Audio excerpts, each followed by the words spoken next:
নবদম্পতি আসলেন, উনাদের বয়স একদমই মানে ইয়াং। Yeah. তারা তারা বুঝতে পারছেন না যে তারা আসলে কিভাবে শারীরিক সম্পর্কে যাবেন, আচ্ছা। এবং তাদের প্রশ্নটা ছিল যে উনি জানেন না বা উনি বুঝতে পারছেন না যে আসলে উনি ওনার পুরুষ লিঙ্গ কোথায় প্রবেশ করাবেন। 2020-এ কোভিড এর সময় হচ্ছে একজন খুব প্রবীণ বয়স্ক একজন রুগী এসেছিলেন আমার কাছে। ওনার বয়স ছিল প্রায় 82 কি 85-এর মতো। উনি এসেছিলেন, ওনার হচ্ছে সেক্সুয়াল প্রবলেম যেটা ছিল, আমরা জি। বলি যে প্রিম্যাচুর ইজাকুলেশন বা ইরেকটাইল ডিসফাংশন। বাহির থেকে দেখে একটা জিনিস কখনোই কিন্তু আমরা হচ্ছে বিবেচনা করতে পারবো না যে আসলে তার ভিতরটা কি অবস্থা চলছে। বাহ্যিক দিকটা অনেক সময় বাহির থেকে মনে হয় যে ঠিক আছে, কিন্তু যখন হচ্ছে আমরা যখন একদম গভীরে যাই তখনই আমরা জিনিসটা বুঝতে পারি। কিশোর কিশোরী বয়সন্ধিকালীন সময় বাড়ন্ত যে বয়সটা থাকে, আসলে ওই সময় থেকেই তো হরমোনের যে তারতম্য শরীরে সেটা দেখা দেয়। তো ওই সময় কিন্তু মূলত আমাদের এডুকেশন বা যৌন শিক্ষাটা প্রয়োজন হয়ে থাকে। দাম্পত্য জীবন নিয়ে সবারই কিছু না কিছু সমস্যা থাকে, সেই সব সমস্যা নিয়ে আজকে গল্প করব। আমাদের সাথে যিনি আছেন তিনি শুধু গল্প করবেন না, তিনি আসলে আপনাদেরকে বুঝিয়ে দিবেন কোন বিষয়গুলো আপনাদের বোঝা উচিত, কোন বিষয়গুলো নিয়ে আমাদের আলোচনা করা উচিত। আমাদের সাথে আজকে আছেন ডক্টর দৃষ্টি, clinical social worker, sexual health educator. কেমন আছেন? জি, ধন্যবাদ। আলহামদুলিল্লাহ ভালো আছি। সেক্স এডুকেশন, এটা নিয়ে যে চিন্তা করা বা এটা মানুষের কাছে পৌঁছে দেয়া, এই বিষয়টা আপনার মানে কখন মাথায় আসলো যে আমি যেহেতু আমরা সহজে কিন্তু এই বিষয়টা নিয়ে কথা বলি না, আপনি অ্যাজ এ ডক্টর অবশ্যই কথা বলতে পারেন, কিন্তু আমরা যখন এটা নিয়ে সমস্যায় পড়ি সহজে আমরা কারোর সাথে কথা বলি না, বন্ধুর সাথে না, পরিবারের কারোর সাথে না, নিজের জীবনের যিনি সঙ্গী তার সাথেও না, এই বিষয়গুলো আমরা খুব এড়িয়ে চলি। ডক্টরের কাছেও খুব বেশি যে খুব খুলে কথা বলি তাও না। কিন্তু আপনি কখন চিন্তা করলেন যে আপনি আপনার যারা পেশেন্ট বা সবার জন্য এই কাজটা করবেন? আমার আসলে সোশ্যাল অ্যাক্টিভিটিস হচ্ছে ছোটবেলা থেকে করার ইচ্ছা ছিল এবং ভালো লাগতো। ছোটবেলা থেকে কাজ করতো যে ঠিক আছে আমি সোশ্যাল ওয়ার্কার হব, সোশ্যাল অ্যাক্টিভিটিস এর সাথে নিজেকে সংযুক্ত করব। কিন্তু যখন হচ্ছে আউটডোরে রুগী দেখা শুরু করলাম, মানে অ্যাজ এ ফিজিশিয়ান হিসেবে, তখন খেয়াল করলাম যে আমার কাছে যারা আসেন, যেহেতু আমি যে ডিপার্টমেন্টে কাজ করি ওটা হচ্ছে স্কিন ভিডিও, অর্থাৎ চর্ম এবং যৌন বিভাগ। তো সেখানে যারা আসেন দেখা যায় যে যারা দাম্পত্য জীবনে আছেন, কিংবা অনেক সময় তরুণ তরুণী কিংবা কিশোর কিশোরী যারা আসেন, যেহেতু ওখানে 0 থেকে সকল বয়সী রুগীরা আসেন। যদিও আমি যেখানে বসি ওখানে নাম হচ্ছে প্রবীণ হাসপাতাল, মানে ওখানে বোঝা যায় যে হয়তোবা প্রবীণরা শুধু আসছে, যারা কিনা 55 বছর উপরে, কিন্তু তারপরে ওখানে সব বয়সী রুগীদেরই সেবা দেওয়া হচ্ছে, সেবা নিশ্চিত করা হচ্ছে। কিন্তু একটা পর্যায়ে বিশেষ করে কোভিড টাইমে যখন সেবা দেওয়া শুরু করি, তখন তো আমাদের রোস্টার ডিউটি থাকে, এবং কোভিড টাইমেও কিন্তু আমাদের চিকিৎসা সেবা বন্ধ ছিল না, এবং তখনও আমাদেরকে রোস্টার বেসিসে দেখা যেত যে সপ্তাহে 3 দিন অথবা 4 দিন ডিউটি করা লাগতে পারতো। তো সেই ক্ষেত্রে একটা সময় খেয়াল করলাম যে মূলত যে জিনিসটা সবচেয়ে বেশি মনের মধ্যে নাড়া দিল সেটা হচ্ছে যে অনেকগুলো খন্ড খন্ড ঘটনা ছিল, তার মধ্যে সবচেয়ে ভালো লাগা বা সবচেয়ে বেশি হচ্ছে মানে যে জিনিসটাকে সবচেয়ে বেশি সিরিয়াসলি নেওয়া, যে না ঠিক আছে এখন কিছু একটা করা উচিত বা এটা নিয়ে ভাবা যায়, সেটা হলো একজন, আমার মনে আছে কোভিড এর সময়, 2020-এ কোভিড এর সময় হচ্ছে একজন খুব প্রবীণ বয়স্ক একজন রুগী এসেছিলেন আমার কাছে। ওনার বয়স ছিল প্রায় 82 কি 85-এর মতো। আচ্ছা, মানে কি উনি এসেছিলেন, জি পুরুষ। উনি এসেছিলেন, ওনার হচ্ছে সেক্সুয়াল প্রবলেম যেটা ছিল, আমরা বলি যে প্রিম্যাচুর ইজাকুলেশন বা ইরেকটাইল ডিসফাংশন। তো স্বাভাবিকভাবেই যখন হচ্ছে 85 বছর বয়সের কেউ আসেন, তখন কিন্তু আমরা এই ধরনের বিষয়গুলো মাথায় নিয়ে আসি না। এমনকি উনি যখন প্রথমে আসে তখনও কিন্তু ওই কোভিড সময় আমি ওনাকে কাউন্সিলিং করি যে বাবা এই সময় তো আসলে ঘরের বাইরে বের হওয়াটাই অনেক কঠিন একটা ব্যাপার। তো আপনি এই সমস্যার জন্য, শুধুমাত্র এই সমস্যার জন্য আপনি বের হয়ে চলে আসছেন, হসপিটালে আসলেন, আপনার তো এখানে এসে হাসপাতালে এসেও কিন্তু আপনার ইনফেক্টেড হওয়ার বা সংক্রমিত হওয়ার একটা সম্ভাবনাটা বেড়ে যায়। তো এটা যখন ওনাকে বুঝাচ্ছিলাম তখন উনি আর কি বললেন যে ঠিক আছে মা, সবই বুঝলাম, কিন্তু এটার জন্য তো আসলে আমার জীবনে অনেক, মানে কোভিড এর সময় তো আসলে ঘরবন্দি একটা জীবন সকলকে পার করতে হয়েছে। তো উনার যে ঘরবন্দি সময়ের যে জীবনটা ছিল, এটাতে কিন্তু উনি আরো বেশি কষ্ট পাচ্ছিলেন, উনি এবং ওনার স্ত্রী, এবং উনার দাম্পত্য জীবন থেকে শুরু করে মানসিক ভাবে উনি অনেক ভেঙে পড়েছিলেন। তো সবকিছু মিলে তখন বুঝলাম যে আচ্ছা ঠিক আছে, এটা খুবই স্বাভাবিক একটা বিষয়। কারণ আমরা যখন চিন্তা করি যে 80 85 90 বছর বয়সের একজন এই ধরনের সমস্যা নিয়ে আমার কাছে আসবে বা কারোর কাছে যাবে, এটা আসলে হচ্ছে ওইভাবে চিন্তা করা কিন্তু উচিত না, এটা স্বাভাবিকভাবেই নেওয়া উচিত। কিন্তু প্রাথমিক অবস্থায় হয়তোবা আমিও আমার দিক থেকে যেহেতু আমাদের আসলে ছোটবেলা থেকে কিন্তু ওই শিক্ষাটা কম, বা আমাদেরকে কম ওই শিক্ষাটা দেওয়া হয়েছে যে সেক্স এডুকেশন এর বিষয়টা হচ্ছে যে যে কোনো বয়সে এই সমস্যা হতে পারে এবং সেটাকে স্বাভাবিকভাবে নিতে হবে, এবং এটা যেহেতু আমাদের জীবনের একটা স্বাভাবিক একটা বিষয়, তো এটাকে যে কোনো পর্যায়ে যে কোনো কেউই কিন্তু এই সমস্যার সম্মুখীন হতে পারে, এবং সেটা সমাধানটা আসলে আমাদেরকে খুঁজে বের করা উচিত বা তাকে খুঁজে বের করে দেওয়া উচিত। তো পরবর্তীতে ওনাকে আমি যখন ফলো আপে আসতে বললাম 1 মাস পরে, এমনকি ওনাকে আমি বললাম যে আমি 3 মাসের ওষুধ দিয়ে দিলাম, 1 মাসের মধ্যে আসার দরকার নেই, আপনি একটু দেরি করে আসেন। কারণ আমি আসলে চাচ্ছিলাম যে উনি ভালো থাকুক, বারবার হাসপাতালে এসে ওনার যেন কোভিড এ আক্রান্ত না হয়।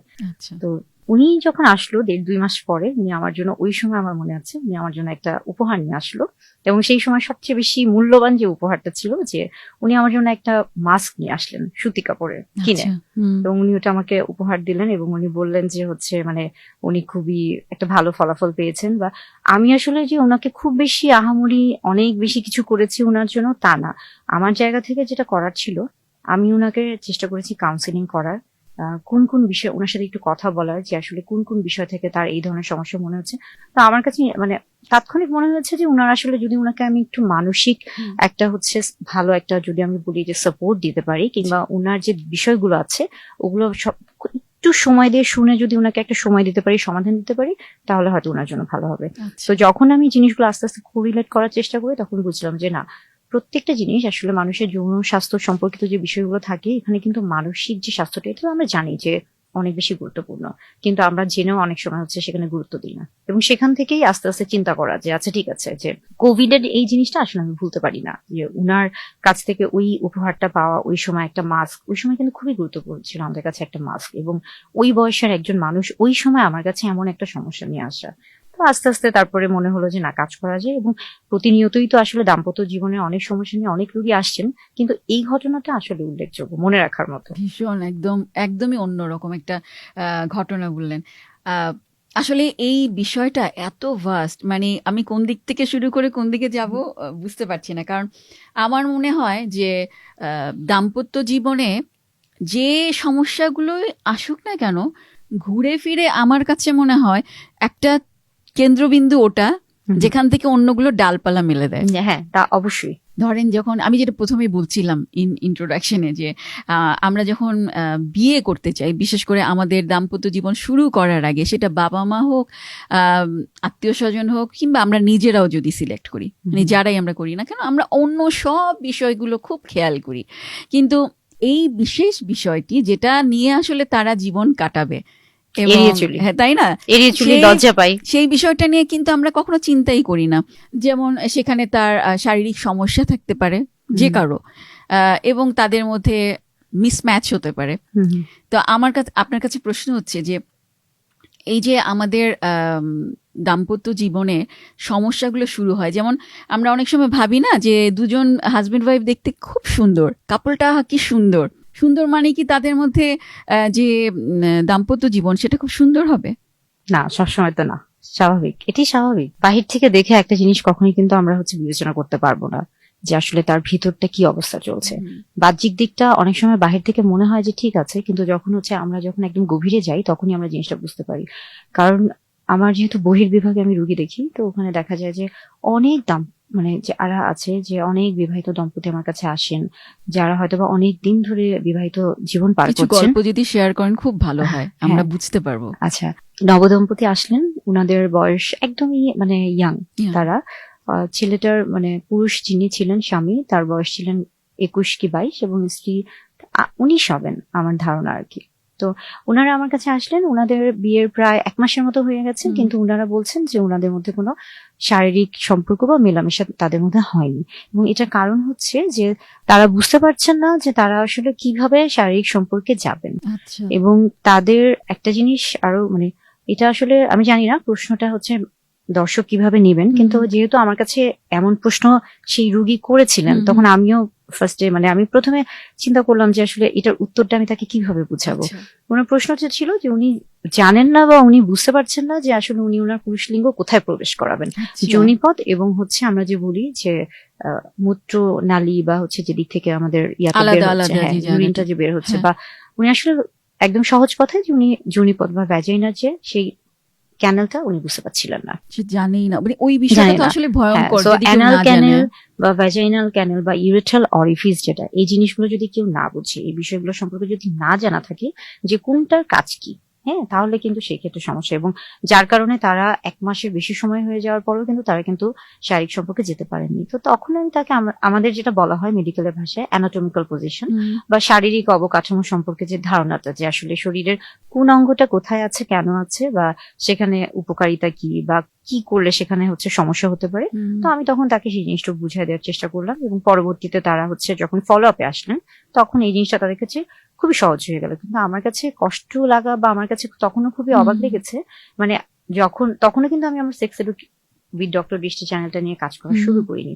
এই ঘটনাগুলো থেকেই আসলে আমার ইন্সপায়ার হওয়া। তো তখন মনে হলো যে আসলে ওনারা কিন্তু দুজনেই ছিলেন এডুকেটেড, সব দিক থেকে সবকিছু ঠিক ছিল, কোনো কমতি নেই, কোনো কিছুরই কোনো কমতি নেই, কিন্তু শুধুমাত্র এডুকেশনটা এবং সেক্স এডুকেশনটা ওনাদের মধ্যে না জানার কারণেই কিন্তু এই যে ওনারা সাফার করলো বা একটা ভালো একটা সময় থেকে দূরে থাকলো বা নিজেরা বঞ্চিত হলো। এবং হয়তোবা আমার কাছে, আমি জানি না, আমার কাছে তারা এসেছে এই প্রশ্নটা করেছে, হয়তোবা তারা মনে করেছে যে আমাকে বললে আমার কাছ থেকে হয়তোবা কোনো ভালো একটা সমাধান হয়তোবা পাবে। অনেক চিন্তা ভাবনা করে হ্যাঁ, আপনার কাছে অবশ্যই আমার গেছে, কাছে তাই না? সহজে তো যায়নি। সহজে যাওয়ার কথা না। তো আমিও পরে চিন্তা করলাম যে আসলে এই ধরনের অনেক প্রশ্নই অনেক দাম্পত্য জীবনে অনেকের মধ্যেই থাকে। এমনকি দাম্পত্য না, একদম ছোটবেলা থেকে বয়সন্ধিকালীন সময় থেকে অনেক ধরনের প্রশ্ন আমাদের মনের মধ্যে। আমরা যখন ছোট ছিলাম তখনও কিন্তু আমাদের মধ্যে, কিন্তু আমাদেরকে কিন্তু সবসময় বলা হতো যে এটা শোনা যাবে না, বা এটা দেখা যাবে না, বা এটা করা যাবে না। কিন্তু কেন, বা হচ্ছে এটা করলে কি হবে ক্ষতি, বা এটা কেন করা যাবে না, এবং পরবর্তীতে আমরা বলি যে এটার যে আস্তে আস্তে যে ফলাফলগুলো, এগুলো জানার জন্য আসলে এডুকেশন বা শিক্ষাটা, যৌন শিক্ষাটা খুবই গুরুত্বপূর্ণ। আপনি এজ এ ডক্টর আপনার কি মনে হয় কোন সময় থেকে আসলে আমাদের বাচ্চাদের কোন বয়স থেকে আসলে ওদেরকে একটু একটু করে এই বিষয়গুলোকে জানানো দরকার?